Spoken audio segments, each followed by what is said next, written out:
O ex-secretário municipal de Educação César Benjamin, exonerado na última quarta-feira, afirmou que Marcelo Crivella fragiliza a administração porque se omite com frequência como se não quisesse governar. Essa foi a primeira entrevista dada depois da demissão. A conversa, realizada por e-mail ao pedido de César, ele afirmou que Crivella tem medo dos vereadores que Paulo Messina controla e que sua saída foi usada como moeda de troca para barrar o processo de impeachment, decisão tomada pela Câmara na última quinta. O prefeito Marcelo Crivella voltou a procurar o senhor depois da exoneração. Não me procurou em nenhum momento, nem antes nem depois da exoneração, e eu achei que não me cabia procurá-lo. Eu soube da exoneração pelo Diário Oficial. Há um grande déficit de liderança na prefeitura. O prefeito frequentemente se omite, como se não quisesse governar, o que fragiliza a administração. Por exemplo, o chefe da Casa Civil me acusou de superfaturar contratos e organizou uma CPI contra mim. O próprio prefeito me disse que sabe que a acusação é falsa, mas não impôs sua autoridade. Fraquejou. Abaixou a cabeça porque tem medo dos vereadores que Paulo Messina controla. Pelo seu silêncio, tornou-se cúmplice de um ataque à minha honra pessoal, o que é inaceitável, até mesmo porque somos amigos há muitos anos. Perdi a vontade de trabalhar com ele, mas eu havia prometido à rede que não pediria demissão. Vivo num mundo em que a palavra vale.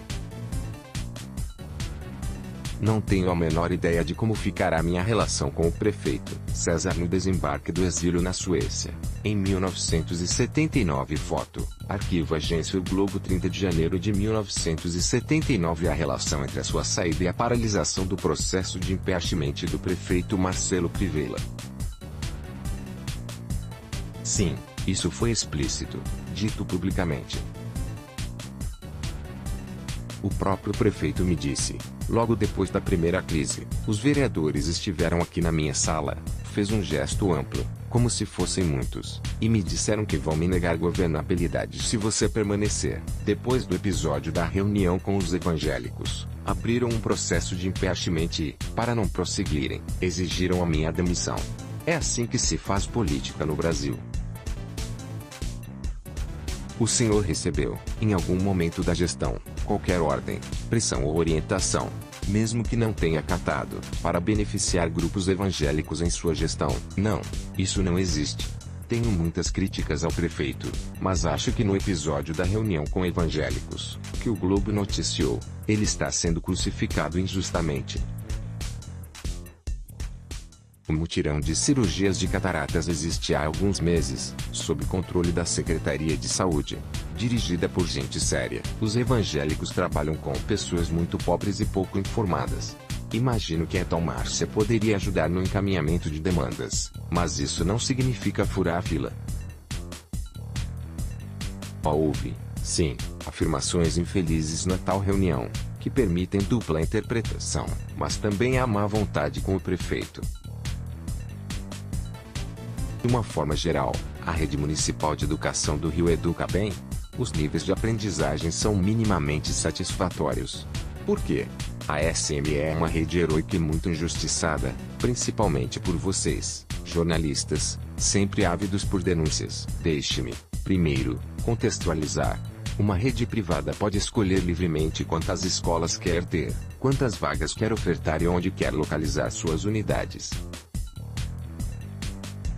Além disso, dispõe de um poderoso filtro para fazer uma seleção socioeconômica e cultural de sua clientela. As mensalidades, a oferta que ela quer fazer determina a demanda que ela vai atender, tudo de acordo com um projeto pedagógico e empresarial fixado de antemão.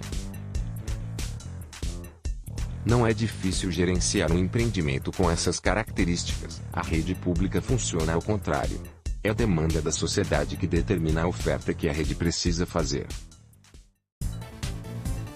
Ela não seleciona quantas vagas quer oferecer, não escolhe os locais onde instala as suas escolas, que estão em toda a cidade, e não filtra a sua clientela. Oferece um serviço universal e gratuito. Tem diante de si uma demanda crescente, incontrolável, virtualmente infinita. César Benjamin comanda a educação no Rio. Foto, Domingos Peixoto, Agência O Globo. E qual a consequência disso? Por isso a rede pública está sempre em falta, em dificuldades. Não há nem haverá recursos fiscais capazes de zerar essa conta, de modo a permitir um funcionamento perfeito, ou quase perfeito, do serviço que ela presta. Essa dificuldade estrutural tem sido agravada por uma séria crise fiscal que atinge todo o Estado brasileiro e que aqui é especialmente grave. O Rio de Janeiro é o epicentro da crise brasileira. A mais, vivemos em uma sociedade individualista, consumista e imediatista, que não valoriza o esforço necessário à educação e à cultura. Há enorme número de famílias desestruturadas, que não podem cuidar minimamente de seus filhos. Regiões inteiras da cidade estão sob controle do crime, sujeitas à violência endêmica. Tudo isso recai pesadamente sobre a rede pública de educação. Se levarmos em conta esse contexto tão desfavorável, podemos dizer que, sim, ela é muito boa. A maioria das 650 mil crianças que abriga só tem a escola como espaço de esperança. Boa parte delas realiza nas escolas suas únicas refeições completas. A SME é, de longe, o mais importante ativo social do povo do Rio de Janeiro. Precisa ser respeitada e preservada. Existe uma desigualdade acentuada na rede. Não percebo uma desigualdade por áreas. Fizemos pesquisas bastante sofisticadas e localizamos 49 escolas com desempenho excepcional e 58 com desempenho ruim. Elas estão espalhadas pela cidade. Não é fácil determinar com precisão os motivos dessas diferenças, mas a SME está debruçada sobre essa questão, de diversas maneiras. Com apoio da Universidade de Durham, que é referência na avaliação do sistema inglês, a SME está fazendo a primeira pesquisa longitudinal realizada no Brasil. 2.700 crianças nossas, distribuídas por 46 escolas, foram acompanhadas passo a passo no último ano da pré-escola e serão acompanhadas até o final do segundo ano do ensino fundamental, num total de 3 anos, período que inclui o desafio crítico da alfabetização unidade certa. Passamos a conhecer assim, em minúcias, o desenvolvimento físico, emocional e cognitivo de uma amostra representativa de nossas crianças, obtendo resultados que a esta altura, tendo finalizado o primeiro ano da pesquisa, já são muito relevantes. Identificamos um subconjunto de escolas que apresentam resultados muito acima da média da rede, sem que haja diferença de meios, e agora a equipe de pesquisadores está tentando entender o que as torna tão diferentes das outras, para que possamos replicar suas práticas, com as adaptações pertinentes. Este é só um exemplo. Quais as formas de avaliação internas da rede que existem atualmente? Elas são eficientes?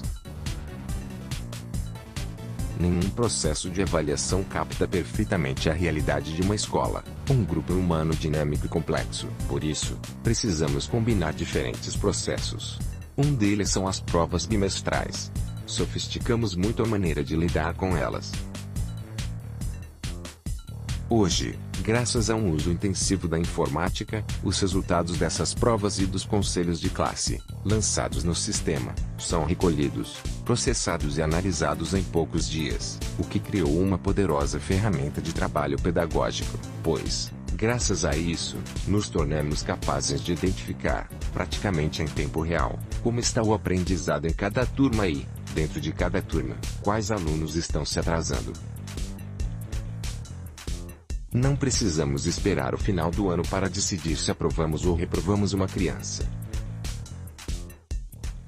Já no final do primeiro bimestre, as equipes de supervisão, criadas em 2017, começam a buscar, juntos com as escolas, as correções necessárias. A aplicação desse método no segundo semestre de 2017, ainda em caráter experimental, fez cair a reprovação de alunos no terceiro ano do ensino fundamental, da média histórica superior a 20%, para 14%. O secretário municipal de Educação Cesar Benjamin foto, Domingos Peixoto, Agência O Globo, porque o senhor se sentiu traído pela sua sucessora, Thalma Romero Suami, que ocupava o posto de chefe de gabinete da sua gestão. Quando assumi, cortei muitos cargos, por medida de economia, inclusive o de chefe de gabinete. Cortei também o cargo de assessor de imprensa, pois nunca quis trabalhar para aparecer nos jornais. Como meus adversários têm assessores, eu praticamente só aparecia apanhando. Isso, realmente, não me importa. Eu me sentia trabalhando para as escolas, não para mim mesmo. No início, acumulei a secretaria e a chefia de gabinete, depois vi que era um erro. O volume de trabalho que recai sobre o secretário é grande demais. Nunca trabalhei menos do que 15 horas todos os dias. Então resolvi buscar ou uma chefe de gabinete no campo, alguém que trouxesse para perto de mim o cheiro da escola. Ouvi falar de uma diretora, que eu não conhecia, que tinha feito um excelente trabalho numa escola do Meier. Eu a chamei, conversamos e a convidei para chefiar o gabinete, a função mais íntima que pode haver. Uma chefe de gabinete compartilha tudo com o secretário, faz agenda, troca opiniões com ele, participa de praticamente todas as reuniões. Perdi a conta das vezes em que a professora Thalma me disse, emocionada, secretário, eu era uma diretora esquecida, quase anônima, a caminho de me aposentar, e você me trouxe para o centro da SME sem me conhecer. E quando ela te traiu? Eu tenho mania de confiar nas pessoas. Trabalhamos juntos durante todo esse tempo. Ela sabia que eu mesmo avaliava que seria exonerado. Hoje sei que ela manobrou para se colocar como primeira da fila da escolha que provavelmente seria feita, apresentando seu prefeito e a Casa Civil como alternativa, enquanto eu ainda ocupava o cargo. Por isso falei em falta de ética, em traição. A perspectiva de poder cega as pessoas. Mas não guardo mágoa. Cada um de nós tem as suas fraquezas. Ela tem um histórico admirável na rede. Foi uma excelente diretora, nada impede que faça uma boa gestão. Assume uma rede com muitos problemas, mas pronta para florescer, dinâmica, cheia de projetos, com equipes motivadas. Torço para que dê certo. Você se diz um otimista. Por quê? É difícil escolher uma razão para ser otimista. A formação de um grande time de professores alfabetizadores, certamente, está entre as principais. Isso não existia. Esse time foi formado e treinado no segundo semestre de 2017, tornando-se plenamente operacional no início de 2018. Hoje, 1.956 professores, divididos em 56 equipes, têm a missão de garantir que algo próximo a 100% dos alunos adquiram proficiência na leitura, na escrita e no manejo dos números até o final do segundo ano do ensino fundamental. Se, trabalhando nas primeiras séries, conseguirmos erradicar o analfabetismo funcional, isso mudará a qualidade de toda a rede em médio prazo. As revisões curriculares estão bem avançadas em todas as disciplinas, com participação dos professores. Começamos 2018 com 25 escolas bilíngues, oferecendo aos alunos inglês, francês, espanhol e alemão, e o planejamento está pronto para que elas sejam 56 no próximo ano, no caminho de termos uma rede pública bilíngue em médio prazo. Acabamos de eleger quase 900 grêmios estudantis, como parte do programa de protagonismo juvenil, que se desdobrará no programa de protagonismo das famílias. O xadrez entrou na grade curricular de 120 escolas, com 43 mil estudantes. Implantamos o maior programa de ensino de música do Brasil contemporâneo, que formará 80 mil instrumentistas até 2020. Estabelecemos parcerias com as universidades de Stanford, Harvard e Durham, no exterior, com a UFRJ, aqui, com o Museu do Amanhã, com o Jardim Botânico, e por aí afora. Muita coisa está acontecendo. Mas educação, por sua natureza, é um processo lento e silencioso. Por isso, aliás, os políticos não a valorizam. Como começou o seu conflito com o secretário municipal da Casa Civil, Paulo Messina? Havíamos terminado o nosso plano de recuperação da infraestrutura das escolas, construído de maneira muito participativa, sem influências externas, e fazíamos jus a 200 milhões de reais de um empréstimo feito pela Caixa Econômica Federal. Messina cortou 120 milhões de reais, dando outras destinações aos recursos. Eu não aceitei. Tinha a obrigação de defender a educação. Foi a primeira crise. O senhor avalia que o desentendimento que o senhor teve com o Paulo Messina foi determinante para sua exoneração. O secretário Messina exige que a SM adote a agenda do vereador Messina.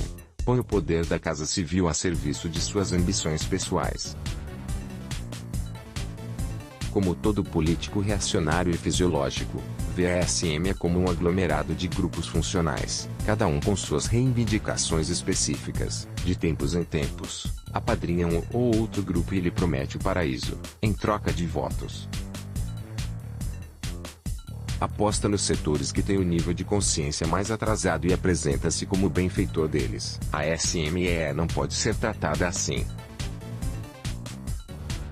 Eu consegui pacificar a secretaria em torno da causa da educação pública de qualidade e criei mecanismos internos, orgânicos, para enfrentar as questões funcionais. Fortaleci a ideia do serviço público, que não está atrelado a um governo e muito menos a um político.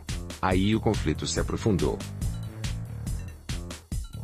Como foi o processo de autoavaliação que o senhor implantou? Diretores, professores, funcionários, alunos e pais debateram a qualidade de suas escolas durante mais de um mês e sistematizaram esses debates em projetos de trabalho para um ano.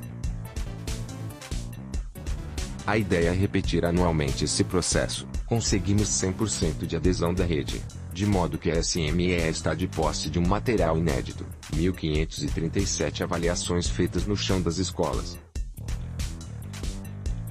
Quando fui demitido, eu estava montando as equipes de análise desse material. Havia me comprometido a ler, pessoalmente, todas as autoavaliações. Seria um mergulho profundo na rede. Qual o maior desafio para avaliar as escolas? É preciso padronizar mais as avaliações dos professores, bem como as decisões de aprovação e reprovação. Elas ainda são, em grande medida, subjetivas. Essa é uma das questões pedagógicas não resolvidas, entre várias outras. A reforma curricular, em curso, permitirá enfrentar melhor esse problema. Com currículos novos, mais claros e mais bem estruturados, organizados em ordem crescente de complexidade, os professores terão mais clareza do que devemos esperar de cada aluno em cada momento de sua vida acadêmica. As avaliações poderão se tornar mais objetivas. O outro lado. A reportagem procurou o prefeito Marcelo Crivella e Thalma Romero Suami, sucessora de Benjamin na educação, decidiram não comentar as críticas do ex-secretário. Já Paulo Messina afirmou que esse discurso político se trata apenas de uma manobra diversionista de alguém com dificuldades de se defender das acusações a respeito dos contratos emergenciais.